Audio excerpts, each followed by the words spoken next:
What was the biggest challenge that you faced in your career?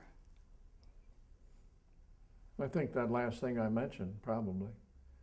I mean, after having access to the top person and the division heads, the senior vice presidents of a couple of the major thing, and then I have a boss coming in and say, you can't talk to him anymore. I would take several of my crew over to talk to him because he would tell me what was going on, what their plans were for the next 6 months, you might say.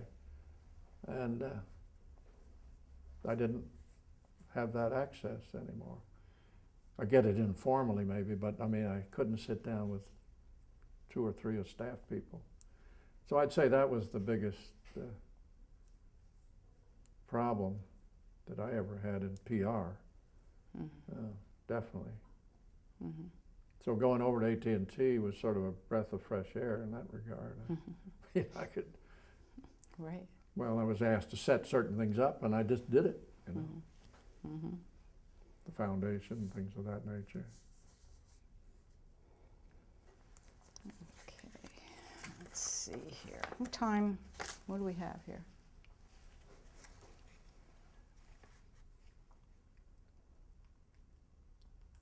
I should have worn a watch. 9 after. Okay. All right.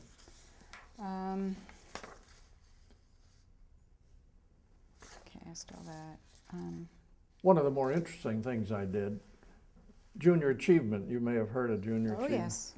We had one in New York, and it wasn't doing too well, and so New York Tel guy who was involved got a hold of me and said, Bob, could you get involved? So I went over there and ended up becoming president of Junior Achievement in New York, because he said if the Bell system doesn't take it over, it's liable not to survive. So I did it for a year or two, and then New York Tel vice president did it for a couple of years, not a PR man in this case. And then Frank Carey, who was the chairman of IBM, took over. He could do more than any of us because he was the top man. But things like that were interesting. And yeah. But I got involved with the Public Relations Society. I got certified, you know, whichever that's. I don't think that was worth a lot. But you had on there a question, I remember on there, about, do you call it communications or public relations? Right. My own feeling is public relations is a better term, because that's what we're trying to do. Communication, you know, that could be newsletters, it could be all kinds of little things. But everybody seems to be moving toward communication. But to me, public relations says it's public and it's out there, and that's what Arthur Page was talking about too. Mm-hmm. How do you deal with the press, with the public? You know, the Bell system always did a lot of work before rate cases to make sure the public understood the problem.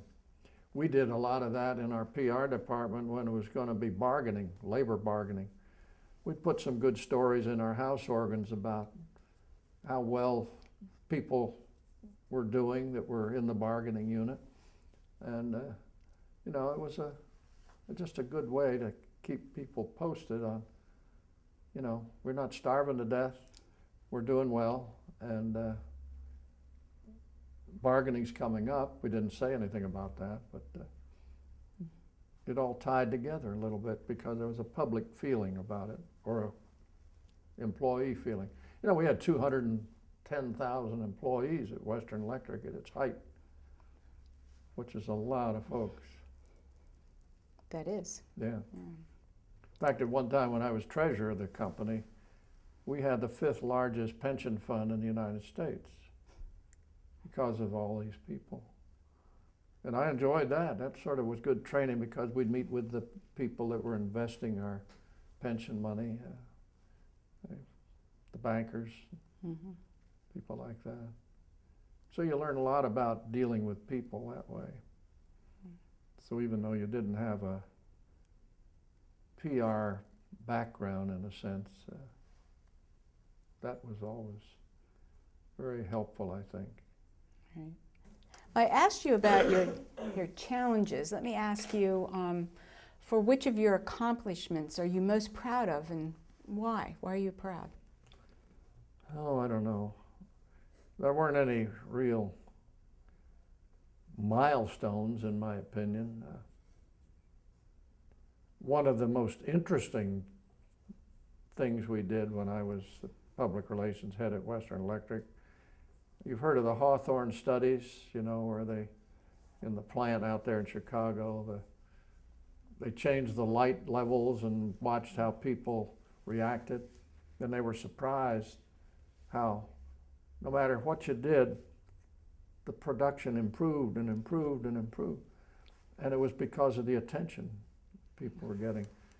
So they decided we ought to have the 50th anniversary of the Hawthorne studies, which is around 1923 or 4.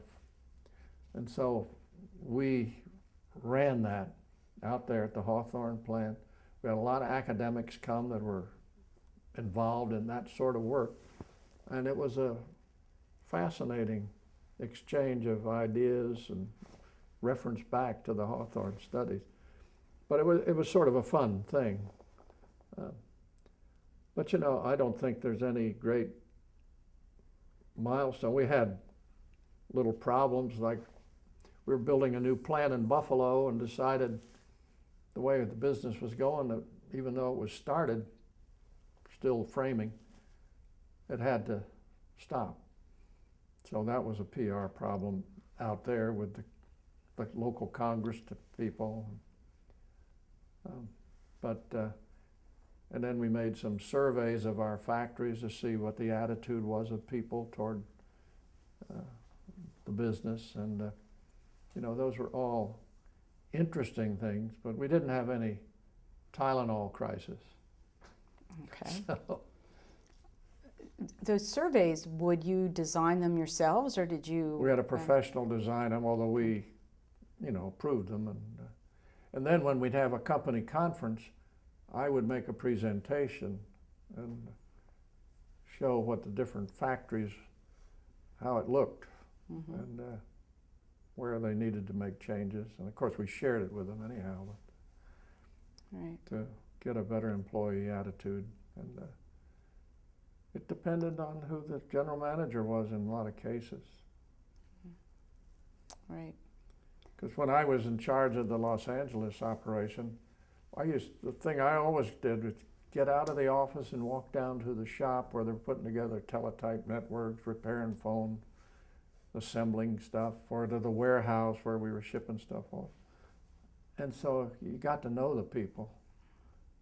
And then when you had a grievance that came to you, the union came up, and there were a few cases where I had to agree with the union.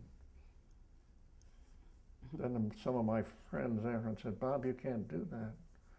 That's not good." I said, "Well, I think they were right." So you know, you have that sort of thing. Well, let me ask you this, because I think you'll have something to say about Yeah. this.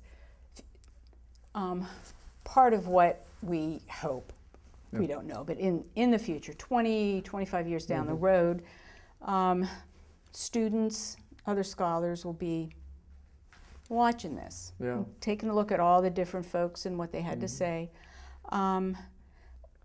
Is there anything that you think is very important that you would like students who are studying PR now to know when they go out on their first jobs? Well, the one thing, this was under Ed Block, and he could talk about it. How do you measure what's going on in public relations?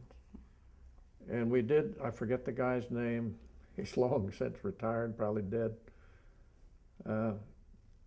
But we had results. And I think one of the biggest problems that PR has is it's hard to measure how effective your work is. You can probably measure some of the product advertising because, you know, the number of units sold is going up. But when you have an ad that's more of a get to know you ad, you don't know whether that's worth doing or Yeah. not, and then there's internal publications. How effective are they? And I think they're very important.